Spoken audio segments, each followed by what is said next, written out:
Ժամեր առաջ ադրբեջանական լրատվամիջոցները գրեցին, որ Իրանի զինված ուժերը հարվածել են Ադրբեջանի տարածքին։ Թիրախում եղել է Նախիջևանի օդանավակայանը։ Այս հարվածից հետո փորձագիտական քննարկումներ ծավալվեցին դրա հնարավոր ռազմական եւ քաղաքական հետևանքների վերաբերյալ։ Պաշտոնական Թեհրանը ավելի ուշ հերքել է այս տեղեկատվությունը փոխարտգործնախարարի մակարդակով, նշելով, որ Իրանը հարվածներ չի հասցնում հարևան երկրներին եւ որ այս միջադեպը պահանջում է մանրակրկիտ հետաքննություն։ Օրագիր Նյուզի հետ զրույցում Ադրբեջանի հարցերով փորձագետ Գառնիկ Դավթյանը նշեց, որ նման միջադեպերը կարող են օգտագործվել տարածաշրջանային ճնշում եւ ռազմական պրովոկացիա ստեղծելու նպատակով։ Լավ գիտեմ, որ այսօր նպատակը հարևան պետությունները ներքաշելու պատերազմի մեջ, որպեսզի ճնշումը եւ ռազմական գործողությունը ավելի հեշտ եւ ավելի անձնարար անցկացվեն։ Այսինքն մի բանը, երբ որ դու պայքարում ես մի թշնամու դեմ մեկ ուղղությամբ կամ երկու թշնամու դեմ երկու ուղղությամբ, մի այլ բան է, երբ որ տարածաշրջանի պետություններն ես ներքաշում այդ պատերազմի մեջ ու սկսում ես ուժերը ջլատել տարբեր ուղղություններով։ Հարցին, թե այս պարագայում է ձեռնտու Իրան-Ադրբեջան հակամարտությունը, փորձագետը պատասխանեց. Պետք է հաշվի առնենք, որ Իրան-Ադրբեջան հարաբերությունները հատկապես 44 օրվա պատերազմից հետո բարբերաբար սրվել են, անգամ հասել են վիրավորական բառապաշարի պաշտոնական մակարդակում։ Սա մեկ, երկրորդը մենք պետք է հասկանանք, որ Իսրայելի ներկայությունը Ադրբեջանում կա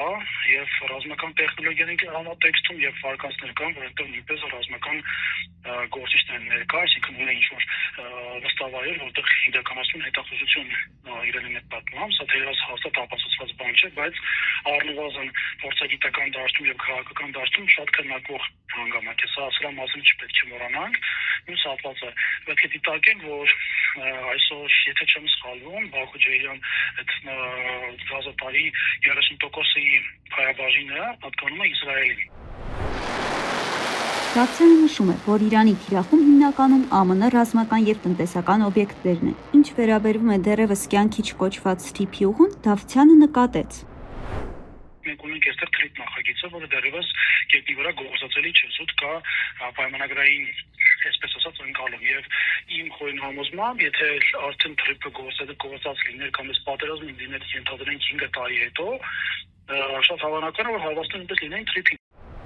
Անդրադառնալով Իրանի պաշտոնական հերքմանը, Դավթյանը չբացառեց, որ հարձակումը կարող է լինել մտածված սադրանք, որից հետո Ադրբեջանն իր տարածքը կտրամադրի Իսրայելին, Իրանին ավելի արդյունավետ հարվածներ հասցնելու նպատակով։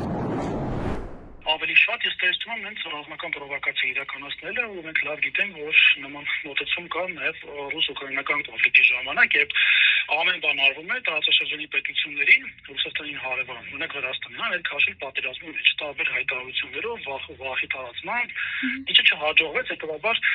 Վրաստանը նույնպես զերծ մնաց Իրան-Ռուսաստան-Ուկրաինա կոնֆլիկտից, գրեթե ստեղծել ձեռագիր ունեցնում, պարզապես մի փոքր մոդեռնիզացված, այսինքն արդեն ռեալ հարված է հասցնում, որպեսզի մարդիկ անվտանգության դաշտումից պահանջներ ներկայացնեն քայլի իրենց քաղաքական ղեկավարությունը, որը քայլեր ձեռնարկի կապահովեք մեր անվտանգությունը։